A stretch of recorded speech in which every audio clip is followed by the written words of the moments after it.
Okay sorry, power cut happens. ठीक है, खैर वापस आते हैं। देखिए हम लोग कहाँ पे थे, हम लोग कंपेयर कर रहे थे इसके आई को आई कंपोनेंट से, जे को जे कंपोनेंट से और के को के कंपोनेंट से।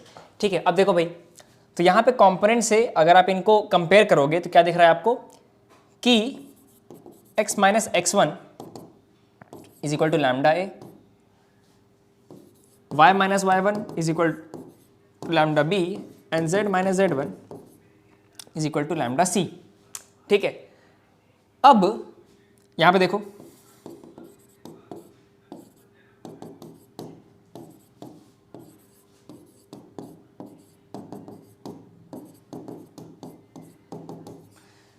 x minus x one upon equal to lambda, this equal to lambda, this equal to lambda. अब क्योंकि लैम्डा तो पैरामीटर है और वो सेम है तीनों के लिए, तो क्या मैं इसको ऐसे लिख सकता हूं? देखिए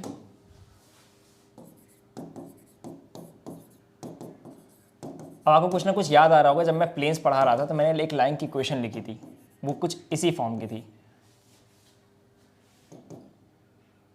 या फिर इसको रहने देते हैं अभी। ये है आपकी प्लेन की कार्टेशियन फॉर्म, कार्टेशियन फॉर्म। अगर आपको कोई प्लेन दिया हो इस फॉर्म में लिखा हो तो क्या उसको पहचान पाओगे? बिल्कुल पहचान पाओगे। और उसको पहचानना ही नहीं है, समझना भी है कि उसमें चीजें क्या दी हुई हैं। ये जो ए बी सी है ना, ये आपके डायरेक्शन रेशियोज हैं।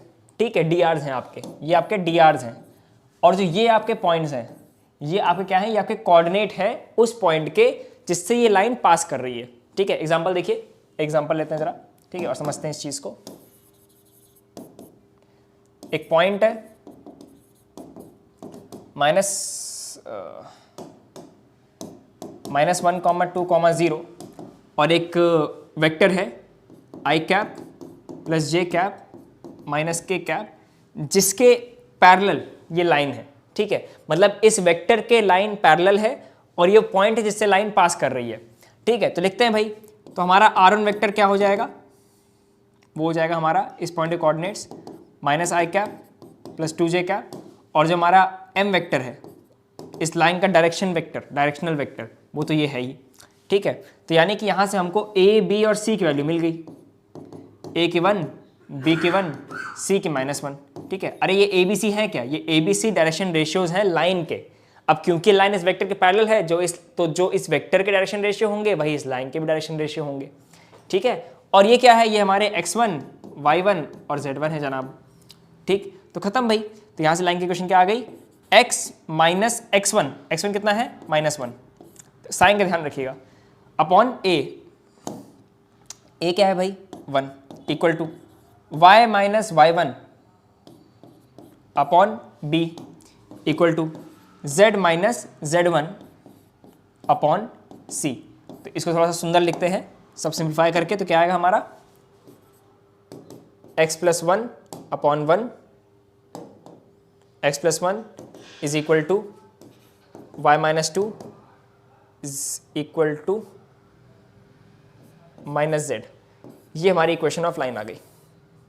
ठीक है, थोड़ी सी अजीब लग रही होगी लेकिन ऐसी हमारी इक्वेशन होती है लाइन की। ठीक है, फाइन, ओके, वेरी गुड। चलिए अब आपका होमवर्क क्वेश्चन है, equation of line parallel to X axis, ये आपको निकालना है। ठीक है, वीडियो को पॉज करिए और फिर इसको सॉल्व करिएगा। ठीक है, इसका मैं सोल्यूशन नेक्स्ट क्लास में लेके आऊँगा। ठीक है, यहीं से हम लोग शुरू करेंगे अपनी नेक्स्ट क्लास। ये आपका होमवर्क क्वेश्चन है। ठीक है, इसको आप ट्राई करिएगा, कॉन्सेप्ट लगाइए। ठीक है, नेक्स्ट जो है वो है पैरामेट्रिक फॉर्म।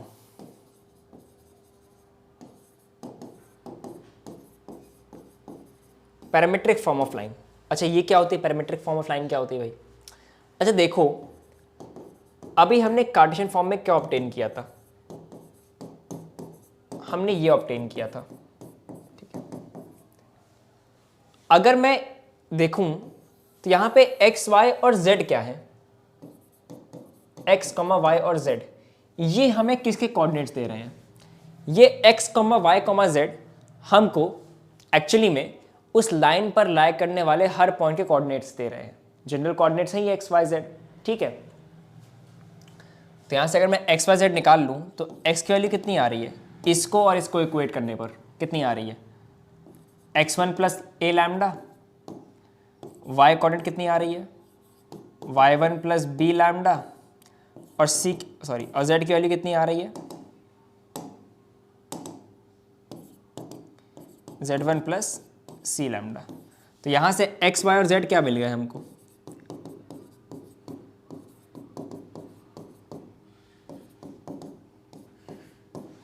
जिसे कहते हैं पैरामीट्रिक फॉर्म। ये भी एक लाइन की पैरामीट्रिक फॉर्म है। पैरामीट्रिक फॉर्म का मतलब कि आपने पैरामीटर्स रखते गए और आपको सारे पॉइंट्स मिलते गए जो लाइन पर हैं, तो आपको एक लाइन ही तो मिल रही है कहा जाए तो, ठीक है। इसे पैरामीट्रिक फॉर्म कहते हैं। कई क्वेश्चंस में ये फॉर्म ज़्यादा काम का आता है, ठीक है। इट डिपेंड्स, आपको मैथ्स में हमेशा फ्लेक्सिबल रहना चाहिए, हमेशा फ्लेक्सिबल रहना चाहिए, ठीक है। ये नहीं कि आपने एक कोई चीज़ समझ ली तो बस हर जगह वही लगाए जा रहे हो। थोड़ा सा फ्लेक्सिबल रहो, किस क्वेश्चन में कौन सी इक्वेशन, कौन सा मेथड आपको जल्दी आंसर तक पहुंचा रहा है, वो एक कला होती है जो आपको धीरे धीरे करके क्वेश्चन के साथ आती रहेगी, ठीक है। तो क्वेश्चन प्रैक्टिस बहुत जरूरी होती है, क्योंकि कॉन्सेप्ट बहुत ईजी है, इतने कोई बहुत खतरनाक कॉन्सेप्ट है नहीं। फाइन, नेक्स्ट टॉपिक पे आते हैं। ओके, पैरामीट्रिक फॉर्म हो गया आपका। अब आते हैं नेक्स्ट टॉपिक पे, जो कि है आपका 2 पॉइंट फॉर्म। 2 पॉइंट फॉर्म, और यहाँ से हम लोग कोलिनियरिटी के बारे में कुछ सीखेंगे। देखो भाई, 2 पॉइंट फॉर्म क्या होता है।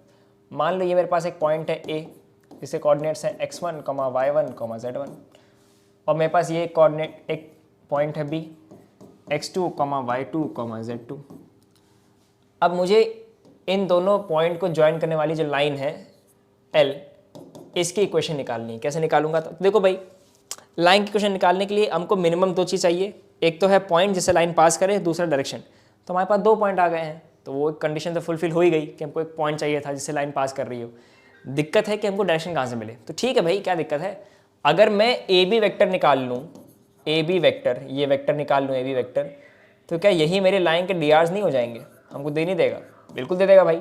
क्या ये लाइन ए बी वेक्टर को ही पॉइंट नहीं कर रही है, उसी के पैरेलल नहीं है? बिल्कुल है, ठीक है। तो हमको ए बी वेक्टर चाहिए, और जो ए बी वेक्टर के डायरेक्शन रेशियोज होंगे वही लाइन के डायरेक्शन रेशियो हो जाएंगे।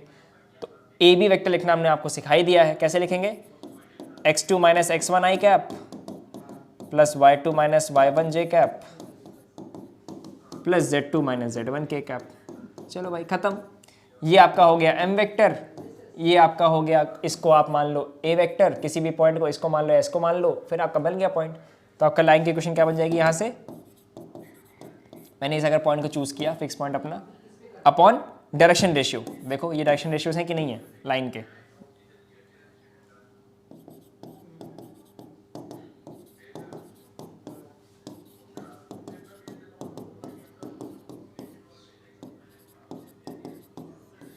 ये है आपका 2 पॉइंट फॉर्म ऑफ लाइन।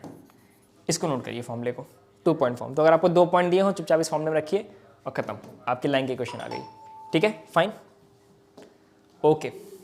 देखिए इसको, नेक्स्ट टॉपिक पे आइए, क्वेश्चन सॉल्व करिए।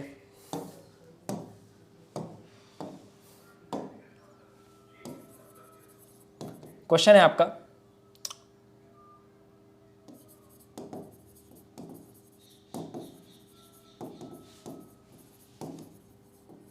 find the angle between the lines L1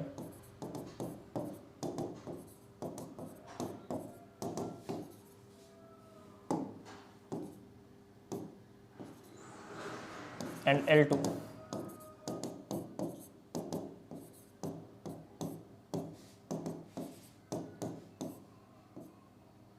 ठीक है, ये निकालो। वीडियो पॉज करिए, सॉल्व करिए, कॉन्सेप्ट लगाइए, ठीक है। फिर मैं आपको बताता हूँ कि इन दोनों लाइन के बीच का एंगल कैसे निकलता है, ठीक है। कोई बहुत नई चीज़ नहीं है, आप लोग इस चीज़ को पढ़ चुके हो। जब मैं इसको सॉल्व करूँगा आप लोग कहोगे अरे हाँ ये तो हमको आता ही था, ठीक है। आप लोग सीख चुके हो, कॉन्सेप्ट सेम है, ठीक है। फाइन, अब देखो मैं सॉल्व करने जा रहा हूँ इसको।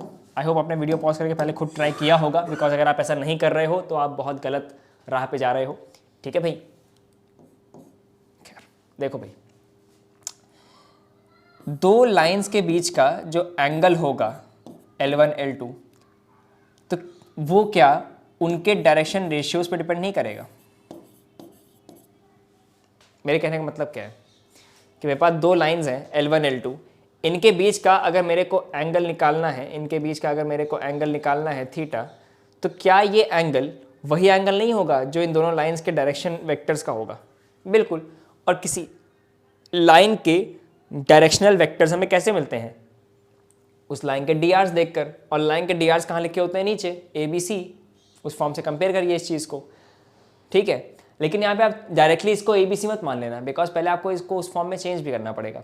यहाँ पे कोई वैसे दिक्कत आई नहीं, ठीक है, इस फॉर्म में लगा ही हुआ है, मान लो कुछ क्वेश्चन में उस फॉर्म में ना दिया हो तो वहाँ पे उसको आपको कन्वर्ट करना पड़ेगा, ठीक है। तो देखो भाई, ठीक है, तो लाइन नंबर वन के सोल्यूशन करने आ रहे हैं हम लोग। जो लाइन नंबर 1 है उसका डायरेक्शनल वेक्टर क्या होगा? ये होगा 2i cap plus 3j cap plus 4k cap. और जो लाइन नंबर 2 है इसका डायरेक्शनल वेक्टर क्या होगा? 3i cap plus j cap, अरे भाई क्या राइटिंग बन रही है, plus j cap plus k cap. ठीक है भाई, अब हमको दो वेक्टर के बीच का एंगल निकालना तो आता ही है, तो आप यहाँ से निकाल लीजिएगा। कैसे निकलता है? इन दोनों का डॉट प्रोडक्ट, तो कितना हो जाएगा? 5 प्लस 3 प्लस 4 अपॉन पहले वाले का मैग्नीट्यूड दूसरे वाले का मैग्नीट्यूड ऐड कर दो, ठीक है। तो कितना हो जाएगा? ये हो जाएगा 6 प्लस 3 9 प्लस 4 13 अपॉन इसका मैग्नीट्यूड कितना हो गया? 4 plus 9 13, 13 plus 16 13 and 16 29, root 29 into इसका कितना हो जाएगा? 9 प्लस 1 प्लस 1 दैट इज 11। तो your theta will be equal to cos inverse 13 upon root 29 root 11, angle between these two lines. Again मैंने डेटा इतना गलत लिया है कि इतना बढ़िया आंसर आ गया, आपको दिख रहा होगा, ठीक है। क्वेश्चंस में आपको अच्छे डेटा दिए रहेंगे। तो ये कॉन्सेप्ट क्लैरिटी थी कि भैया कैसे निकलता है दो लाइन्स के बीच का एंगल, ठीक है। अच्छा, अब यहाँ से आप बता सकते हो कि लाइन परपेंडिकुलर है कि नहीं है, लाइन पैरेलल है कि नहीं है। तो यहाँ से आप देख के दिखा सकते हो भाई, अगर डी आर्स का रेशियो सेम होगा तो लाइन पैरेलल है। अगर डी आर्स का प्रोडक्ट लेने पर, डी आर्स का डॉट प्रोडक्ट लेने पर, dot product of D R, dot product of D R, अगर ये आपको 0 दे रहा है, मतलब कि आपके लाइंस कैसी हैं? आपकी लाइंस परपेंडिकुलर है, ठीक है, फाइन। ओके, नेक्स्ट टॉपिक पे आते हैं। अब जो नेक्स्ट टॉपिक है वो है आपका डिस्टेंस बिटवीन स्क्यू लाइंस, ठीक है, डिस्टेंस बिटवीन स्क्यू लाइंस। अच्छा क्वेश्चन बनता है इसके ऊपर, क्या मतलब है, क्या चीज़ें हैं ये, जरा समझिएगा इस चीज़ को, थोड़ा सा विजुलाइज करिएगा, ठीक है। मैं कोशिश पूरी करता हूँ इसको करने की। देखो, एक सेकेंड।